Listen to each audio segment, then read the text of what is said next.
Welcome back to HN academy.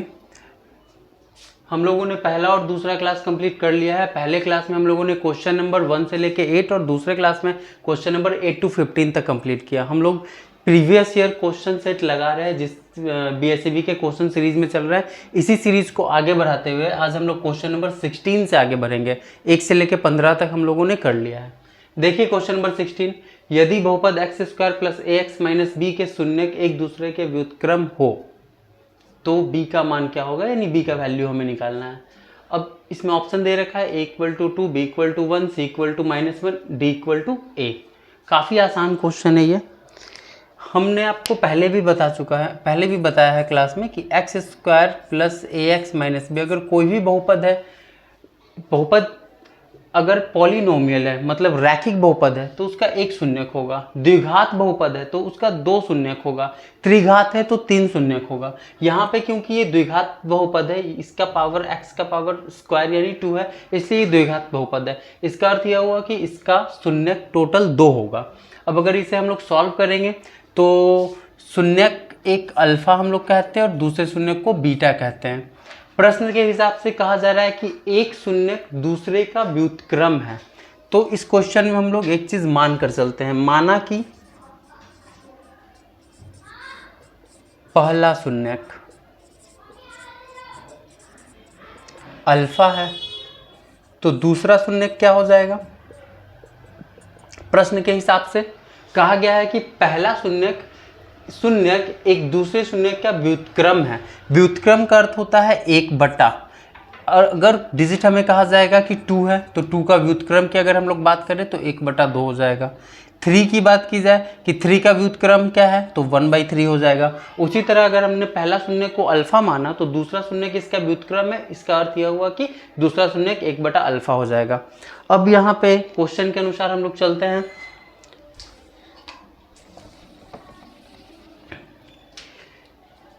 शून्यकों का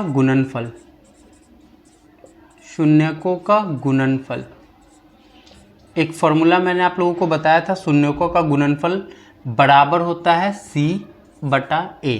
यहाँ पे शून्यक पहला दिया हुआ है अल्फा और दूसरा शून्यक है 1/अल्फा। गुणनफल है इसलिए 20 में गुना। अब बहुपद हमें क्या दिया हुआ है, द्विघात बहुपद x² plus ax minus b। इसका अर्थ यह हुआ कि a का वैल्यू क्या है 1, x² के आगे का कोफिशिएंट ही a होता है। b का वैल्यू क्या है a, क्योंकि x के आगे का कोफिशिएंट ही b होता है। और c का वैल्यू क्या है, ये टोटल कांस्टेंट। उस कांस्टेंट में हम लोग प्लस माइनस कुछ सिंबल दिया है तो वो भी लिखेंगे। तो कोफिशिएंट c क्या है, टोटल कांस्टेंट माइनस b, तो c का वैल्यू -b। अब यहाँ पे c का वैल्यू क्या है -b, तो c की जगह हम लोग -b लिखेंगे बटा a का वैल्यू क्या है 1, तो a की जगह क्या लिखेंगे 1। ये अल्फा से ये अल्फा हम लोग काट सकते हैं, यहाँ क्या बचा 1, तो 1 = क्या -b/1। अगर 1 इधर जाएगा तो 1, इट मीन्स b = 1।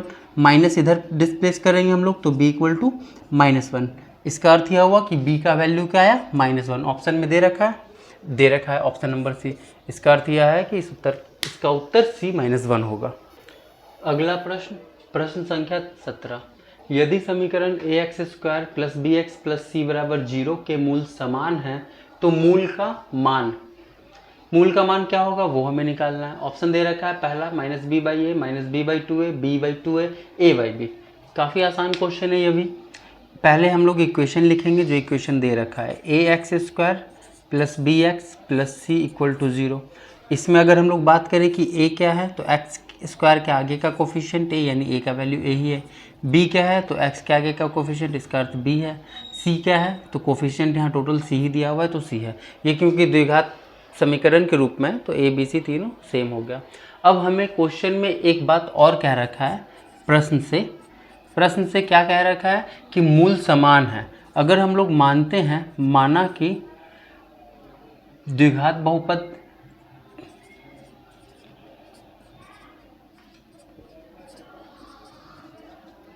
का पहला मूल बराबर अल्फा, तो दूसरा मूल भी अल्फा ही होगा क्वेश्चन के अनुसार। ठीक है, क्योंकि द्विघात बहुपद है तो इसमें 2 ही मूल टोटल हो सकते हैं, पहला भी अल्फा दूसरा भी अल्फा। अब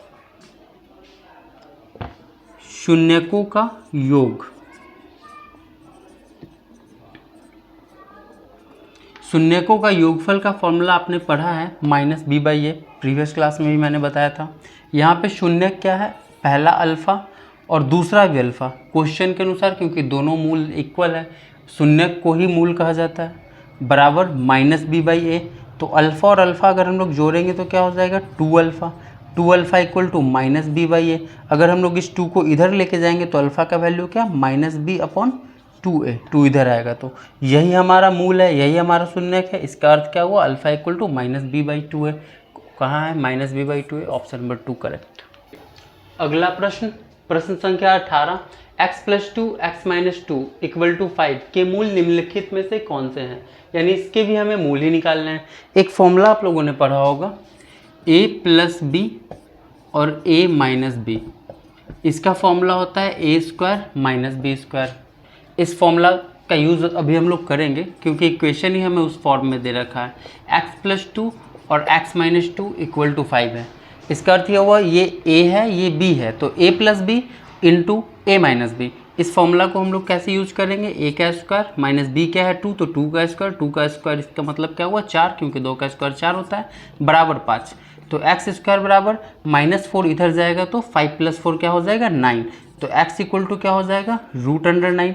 स्क्वायर को अगर बराबर के उधर भेजेंगे रूट चढ़ जाता है, रूट से अगर कोई भी डिजिट बाहर निकले तो प्लस और माइनस दोनों फॉर्म में होता है। इसका अर्थ यह हुआ कि x का वैल्यू प्लस और -3 दोनों होगा।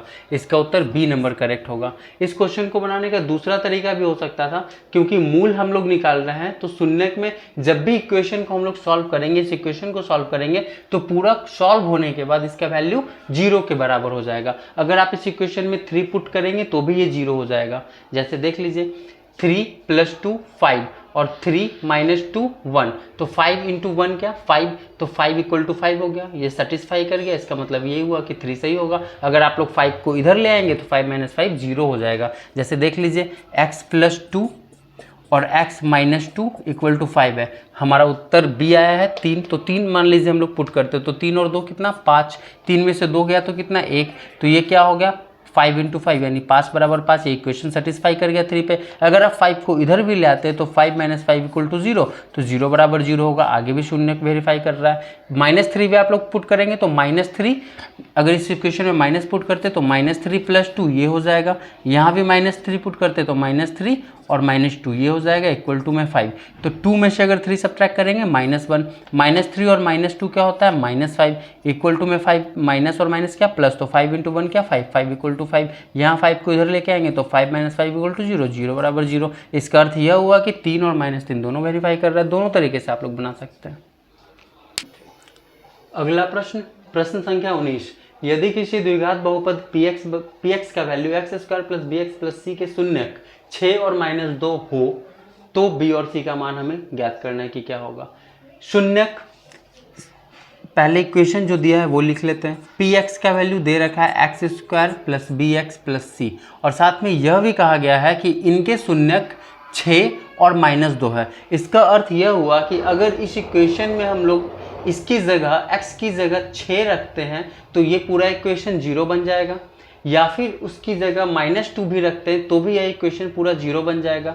बस हमें वही शो करना है और उसके बाद लास्ट में b और c का वैल्यू फाइंड करना है। तो पहले शून्यक की जगह 6 पुट करते हैं, क्योंकि यह शून्यक है तो px का वैल्यू 0 आ जाएगा। x का पहला मान 6 दे रखा है तो यहाँ पे 6 पुट करेंगे, 6 का स्क्वायर प्लस b × 6 और प्लस में 6, तो 0 बराबर 6 का स्क्वायर 36 और प्लस 6 × b और प्लस में c। यहाँ पे 6b और प्लस c 36 को बराबर के उधर लेके जाएंगे तो 6b + c बराबर -36। इसको इक्वेशन 1 मान लीजिए। दूसरा, फिर से सेम इक्वेशन px बराबर x² + bx + c, तो क्योंकि शून्यक 0 होता है, यहाँ पे वैल्यू -2 दे रखा है तो x की जगह -2 प्लस b, x की जगह -2 प्लस c, -2 का square 4 plus minus 2b plus c। अब यहाँ पे अगर 4 को बराबर के उधर लेके जाइएगा तो -2b प्लस c बराबर -4, ये इक्वेशन 2 आ गया। अब हमें इक्वेशन 1 और 2 को सॉल्व करना और b और c का वैल्यू फाइंड करना है। तो समीकरण 1 और 2 से समीकरण 1 क्या है, 6b प्लस सी बराबर -36, और समीकरण 2 है -2b प्लस सी बराबर -4। सॉल्व कीजिए इसे, ये माइनस है साइन चेंज हो के प्लस, ये प्लस है साइन चेंज हो के माइनस, ये माइनस है साइन चेंज हो के plus, plus minus cancel out हो गया, ये 6b में 2b जुड़ेगा तो 8b बराबर, ये 4 प्लस में है और 36 माइनस में है, 4 में से 36 आप घटाइएगा तो -32 आएगा, तो b का वैल्यू -32/8, 8 से 32 काट दीजिए 4 बार में, तो b का वैल्यू -4, b का वैल्यू -4 आया, इसे हम लोग समीकरण 1 में रख देते हैं। तो समीकरण 1 से, समीकरण 1 में क्या दे रखा है, 6b प्लस सी बराबर -36, तो 6b प्लस सी बराबर -36, तो 6b का वैल्यू क्या आया -4 प्लस सी बराबर -36, तो 6 × 4 -24 प्लस 6 इक्वल टू -36, तो c का वैल्यू यहाँ से क्या आएगा, -36 है, ये -24 इधर जाएगा तो +24, तो c का वैल्यू 24 में से 36 को सब्ट्रैक्ट कीजिए -12, तो ये -12 आ जाएगा। इसका अर्थ ही हुआ b का वैल्यू -4 और c का वैल्यू -12, कौन से ऑप्शन में, इसमें है -4 और -12, -4 और -12, option number D, option number D correct. अगला प्रश्न, प्रश्न संख्या 20, निम्नलिखित में से कौन रैखिक बहुपद है। हमें बताना है, 4 इक्वेशन हमें दे रखे हैं ए बी सी डी, इसमें से कौन रैखिक बहुपद है। देखिए बहुपद 3 तरह के होते हैं, पहला रैखिक बहुपद, दूसरा द्विघात बहुपद, तीसरा त्रिघात बहुपद। रैखिक बहुपद वो जिसमें x का घात या कोई भी कोफिशिएंट दे रखा है ए बी सी डी से लेके z तक कुछ भी, अगर उसका घात 1 है तो वह रैखिक बहुपद है, अगर घात 2 है तो द्विघात बहुपद है, अगर घात 3 है तो वो त्रिघात बहुपद है, और वो मैक्सिमम होना चाहिए, जैसे कि x का मैक्सिमम घात 1 तो रैखिक, x का मैक्सिमम घात 2 तो द्विघात बहुपद, x का मैक्सिमम घात 3 तो त्रिघात बहुपद। हमें निकालना है कि रैखिक बहुपद कौन है, ऑप्शन देखते ही एलिमिनेट कर सकते हैं, इसके नीचे कुछ नहीं तो 1 है, तो यहाँ x एलसीएम लीजिएगा तो x² + 1, इसका मैक्सिमम घात 2 आ गया, इसका मतलब बी उत्तर नहीं हो सकता। 5 - 1/z², यहाँ पे z² का टर्म आ गया, यानी कि ये तो द्विघात हो गया, ये नहीं हो सकता। यहाँ z² है, इसका ये भी नहीं हो सकता क्योंकि यहाँ पे द्विघात है। ऑप्शन में आंसर सिर्फ एक ही पॉसिबल है ये, क्योंकि इसमें x का मैक्सिमम घात 1 है, इसलिए ये द्विघात रैखिक बहुपद है। अगला प्रश्न 21 नंबर, एक त्रिघात बहुपद के शून्यकों की अधिकतम संख्या है। अभी जस्ट मैंने बताया बहुपद 3 तरह के होते हैं, रैखिक बहुपद, द्विघात बहुपद, त्रिघात बहुपद। रैखिक बहुपद वो जिसमें x का अधिकतम मान 1 हो, द्विघात बहुपद वो जिसमें x का अधिकतम मान 2 हो, और त्रिघात बहुपद वो जिसमें x का अधिकतम घात 3 हो। तो यहाँ पे त्रिघात बहुपद में शून्यकों का अधिकतम संख्या क्या हो सकता है, अगर शून्यक बोले या घात बोले वो 3 ही होगा, 3 इसका करेक्ट आंसर है। अगला प्रश्न, प्रश्न संख्या 22, बहुपद MQ - 3m² - m + 3 के शून्यकों का योग है। क्योंकि यहाँ पे मैक्सिमम घात आपको 3 दिख रहा है, इसलिए यह त्रिघात बहुपद है। अब त्रिघात बहुपद में शून्यकों का योग, त्रिघात बहुपद है तो इसमें 3 शून्यक या 3 घात होगा। इसमें 3 शून्यक जब होता है तो तीनों को मानते हैं, एक को अल्फा, एक को बीटा, एक को गामा, तो शून्यकों का योगफल, शून्यकों का योगफल बराबर, इसमें भी फॉर्मूला वही होता है जो द्विघात बहुपद में शून्यकों का योगफल का फॉर्मूला होता है, -b/a। इसका अर्थ ये हुआ कि alpha plus beta plus gamma, अगर इसके 3 शून्यक है तो इसका फॉर्मूला -b/a हो जाएगा। अब प्रश्न देखिए, प्रश्न में क्या दे रखा है, MQ - 3m² - m + 3। यहाँ पे देखिए a का वैल्यू MQ के जस्ट आगे क्या है, कुछ नहीं तो 1, b m² के जस्ट आगे क्या है, -3, c यानी कि m के जस्ट आगे क्या है तो -1, और d = 3। इसमें 4 होंगे, 3 तो शून्य केवल और एक कांस्टेंट टर्म, तो a = 1, b = -3 m² के आगे का कांस्टेंट, और c = m के आगे का कांस्टेंट -1, d = 3। अब यहाँ पे alpha plus beta plus gamma यानी कि शून्यकों का योग हमें निकालना था, माइनस तो फॉर्मूला वाला है। b का वैल्यू देखिए, b का वैल्यू -3 है तो b की जगह -3 पुट कीजिए, बटा में a का वैल्यू क्या है 1, तो यहाँ 1 हो जाएगा। अब माइनस माइनस प्लस 3, 3/1 = 3, तो इसका उत्तर क्या, 3, ऑप्शन नंबर सी राइट। अगला प्रश्न, प्रश्न संख्या 23, समीकरण bx² + bx + c = 0 का विवेचक क्या होगा। विवेचक को हम लोग d से इंडिकेट करते हैं द्विघात बहुपद में, और d का फॉर्मूला होता है b² - 4ac। डी विवेचक को कहते हैं और इसका फॉर्मूला होता है B square minus 4ac। B square minus 4ac option number A में दे रखा है। इसमें देखिए सपोज एक एग्जांपल लेके मैं आप लोगों को समझाने की कोशिश करता हूँ। जैसे एग्जांपल के तौर पे ये दे रखा है, तो यहाँ पे ए का वैल्यू 2 होगा पता है आपको, बी का वैल्यू 3 होगा, सी का वैल्यू 9 होगा। अगर इसमें हमें विवेचक निकालने बोले तो विवेचक D equal to B square minus 4ac होता है, जहाँ बी का वैल्यू 3 दे रखा है तो 3 का स्क्वायर माइनस 4 इंटू ए का वैल्यू अगर 2 है, सी का वैल्यू अगर 9 है, तो यहाँ पे 9 माइनस 9 दूनी 18, 18 चौके 72, तो 9 में से 72 सब्ट्रैक्ट करेंगे, क्या आ जाएगा हमारा आंसर 69 है, यहाँ पे 63 हो जाएगा। रुक जाइए, अब यहाँ पे -63, तो विवेचक डी का वैल्यू -63 आ गया। ये हमने एग्जाम्पल के तौर पे बताया। यहाँ क्वेश्चन में पूछा जा रहा था बस विवेचक, तो विवेचक डी का फॉर्मूला होता है B square minus 4ac। Option number A right हो जाएगा। अगला प्रश्न, प्रश्न संख्या 24, यदि x माइनस वाई बराबर 2 और x प्लस वाई बराबर 10 हो तो x और y का वैल्यू हमें फाइंड करना है। काफ़ी आसान क्वेश्चन, इसको बनाने का दो तरीका है। पहला कि ऑप्शन से ही हम लोग वैल्यू पुट कर रहे हो और इसमें वेरीफाई कर ले कि ये आता है या नहीं। जैसे एग्जाम्पल, जैसे क्वेश्चन जो दे रखा है वो हमने नोट कर लिया, x minus Y equal to 2 है, x plus Y equal to 10 है। अगर मान लीजिए हम लोग पहला ऑप्शन को वेरीफाई करने की कोशिश करते हैं और x की जगह अगर 4 रखते हैं और y की जगह अगर 2 रखते हैं तो 4 माइनस 2 आ जाएगा। इसका मतलब ये पहला ऑप्शन पहले वाले इक्वेशन में वेरीफाई कर रहा है, दूसरे में भी करना चाहिए। अगर x का वैल्यू यहाँ हम लोग 4 रखते हैं, y का वैल्यू 2 रखते हैं, तो 4 और 2 6 होगा, जबकि ये तो 10 है। इसका मतलब ये दोनों इक्वेशन में वेरीफाई नहीं किया। तीसरा, सेकेंड ऑप्शन हम लोग पुट करके देखते हैं, शायद वेरीफाई कर जाए। x का वैल्यू 5 और y का वैल्यू 3, तो 5 माइनस 3 तो ये 2 हो जाएगा। इसमें रखिए 5 और 3 8 होगा, तो 8 बराबर 10, वेरीफाई नहीं हुआ। तीसरा ऑप्शन x इक्वल टू 6 है और y इक्वल टू 4 है। अगर यहाँ 6 और यहाँ 4 रखेंगे तो 6 माइनस 4 2 इक्वल टू 2, वेरीफाई हो गया। यहाँ अगर 6 रखेंगे, यहाँ अगर 4 रखेंगे तो 6 प्लस 4 10, 10 इक्वल टू 10, वेरीफाई हो गया। इसका मतलब ऑप्शन नंबर सी इसका राइट होगा। तरीका क्या है इसको बनाने का, इक्वेशन ये 1 है, ये इक्वेशन 2 है। अगर इसे हम लोग अंडरलाइन करें, y से y कैंसिल, x को जोड़िएगा तो 2x, 10 और 2 ऐड होगा तो 12, तो x equal to 12/2 cancel out होकर x इक्वल टू 6। अब अगर समीकरण 1 में आप लोग वैल्यू पुट करते हैं, x minus Y equal to 2 में x का वैल्यू आपका 6 है, तो 6 माइनस वाई इक्वल टू 2, तो माइनस वाई इक्वल टू 2, अगर 6 इधर आएगा तो माइनस में 6 हो जाएगा। माइनस वाई इक्वल टू 2 में से 6 सब्ट्रैक्ट कीजिए, -4, minus minus cancel out, y equal to 4। इसका अर्थ ये हुआ x equal to 6, y equal to 4, यही आंसर आया। या तो आप ऑप्शन पुट करके आंसर निकालिए या रूल रेगुलेशन से चलिए, इसका तीसरा सही है।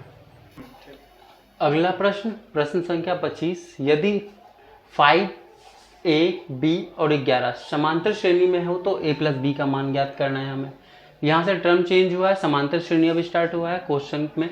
समांतर श्रेणी यानी अर्थमेटिक प्रोग्रेशन। समांतर श्रेणी में आप लोग जानते हैं, जैसे एक पद मैं लिख रहा हूँ यहाँ पे 1, 3, 5, 7 एंड सो ऑन चलता जाएगा, तो क्या हम कह सकते हैं समांतर श्रेणी में? हाँ।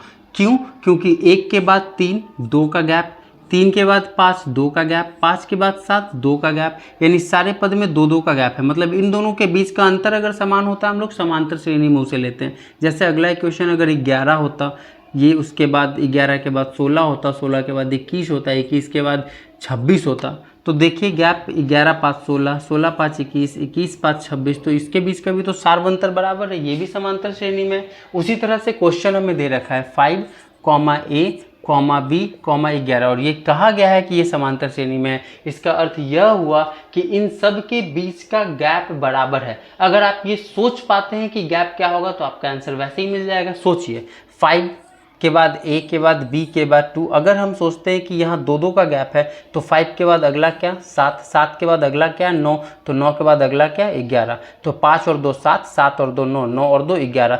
तो यहीं से हमें मिल गया कि a का वैल्यू 7 है और b का वैल्यू 9 है, और a और b को अगर आप जोड़ेंगे तो 9 और 7 16 पाएंगे। a प्लस बी बराबर 7 प्लस 9 बराबर 16।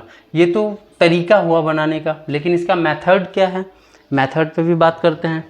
देखिए सपोज समांतर श्रेणी का पद हमें दे रखा है a, 5a, b और 11, तो हमें ये पता है कि सार्वंतर बराबर होता है, मतलब कि दोनों के बीच का गैप बराबर होगा। जैसे एक पद हमने अभी लिया था 3 5 7 9, अगर हम इसमें ये लिखें कि 5 - 3 बराबर है 7 - 5 के, तो इसमें कोई गलती नहीं है, क्योंकि दूसरा पद में पहला पद अगर घटाते हैं या तीसरा पद में दूसरा पद घटाते हैं तो दोनों बराबर होगा। इसे ही तो सारवंतर कहते हैं। यहाँ भी हम लोग उसी तरीके से लिखेंगे। अगर ये दूसरा पद है, इसमें से पहले पद को घटाते हैं, यानी a में से 5 को घटाते हैं, तो ये किसके बराबर होगा? अगर हम लोग इस पद में से इसे घटाएं या फिर इस पद में से इसे घटाएं, मतलब 11 में से b को घटाएं, तो ये इसके बराबर हो जाएगा। ये हम लोग लिख सकते हैं। तो यहाँ a और ये माइनस का भी बराबर के इधर जाएगा तो प्लस के भी, और ये 11, ये माइनस का 5 इधर जाएगा तो प्लस का 5। तो यहाँ से भी a + b बराबर 11 और 5 16 आ जाएगा।